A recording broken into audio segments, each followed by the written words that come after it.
Today I will show you how to round corners in Figma. So here we have one rectangle and one picture we will use to show you how to round corners. So there is multiple ways how we can do that.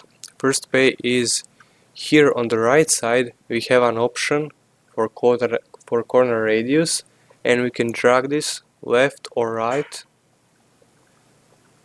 to round our corners. And as you can see, we can round this rectangle into full circle, and we can also drag it back.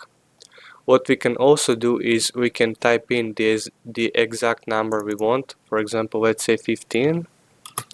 And if we want just to round top corners, what we can do is we can click here on the right side, and here at the bottom we can put 0, and at the top we will left 15, and now we have only top corners that are radius.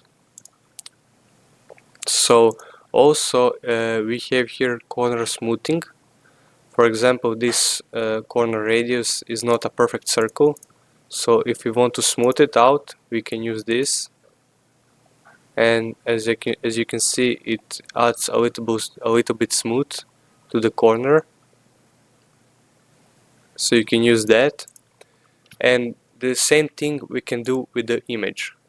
What we did just with the rectangle we can also do with the image, but there is also one more way how we can round our corners, and this is by these dots. We can hold these dots and we can just drag them down, and we can do that. Or if we want to just drag down one corner, what we need to do is we need to hold Alt button on keyboard and drag whichever corner we want. For example, let's say left bottom, and you hold Alt and you drag it down, and that's how you can make a radius corner in Figma.